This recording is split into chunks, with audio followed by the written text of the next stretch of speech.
দুর্নীতি দমন কমিশনের করা অর্থ পাচার মামলায় বিএনপির ভারপ্রাপ্ত চেয়ারম্যান তারেক রহমান ও ব্যবসায়ী গিয়াসউদ্দিন আল মামুনের সাজা বাতিল করে খালাস দিয়েছেন আপিল বিভাগ। প্রধান বিচারপতি সৈয়দ রেফাত আহমেদের নেতৃত্বাধীন ৪ বিচারপতির আপিল বিভাগ এই আদেশ দেন।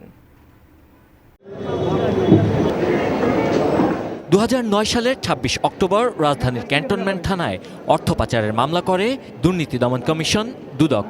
অভিযোগে বলা হয়, টঙ্গীতে প্রস্তাবিত ৮০ মেগাওয়াট বিদ্যুৎ কেন্দ্র স্থাপনের কাজ পাইয়ে দিতে কনস্ট্রাকশন কোম্পানির চেয়ারম্যানের কাছ থেকে সিঙ্গাপুরে বসে বিএনপির ভারপ্রাপ্ত চেয়ারম্যান তারেক রহমানের ব্যবসায়ী বন্ধু গিয়াসউদ্দিন আল মামুন ২০,৪১,২৫,৮৪৩ টাকা নেন। জীবনের সব আয়োজন এখানে একসাথে। তারেক রহমান ক্রেডিট কার্ডের মাধ্যমে এ টাকার একটি অংশ খরচ করেন বলে মামলায় অভিযোগ করা হয়। ২০১৩ সালের ১৭ নভেম্বর ঢাকার তৃতীয় বিশেষ জজ আদালত তারেক রহমানকে খালাস ও গিয়াসউদ্দিন আল মামুনকে এ মামলায় ৭ বছরের কারাদণ্ড দেন।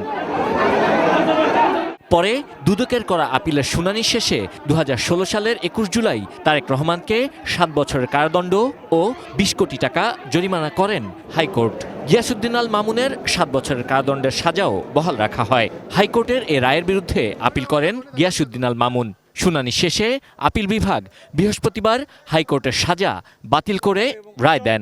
২০০২ সালের একটা রিপিল্ড আইনে এই মামলাটা করা হয়েছিল এবং তারেক রহমান সাহেবের বিরুদ্ধে কোনো অভিযোগই নাই। ক্রেডিট কার্ডের মাধ্যমে টাকা খরচ করলে যে মানি লন্ডারিং হবে, that is an unheard of proposition in the legal arena.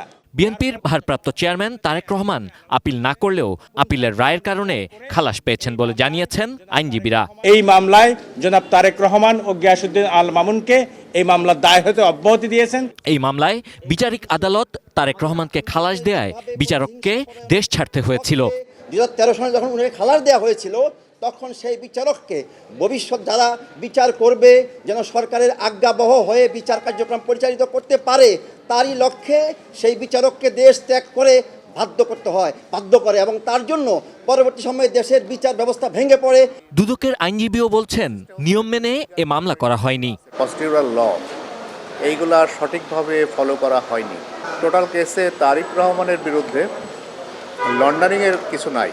কোনো তথ্য উপাত্ত না থাকলেও শুধু রাজনৈতিক উদ্দেশ্য প্রণোদিতভাবে এ মামলা করা হয়েছিল বলেও অভিযোগ আইনজীবীদের। Sabbir Ahmed, ATN news, Dhaka.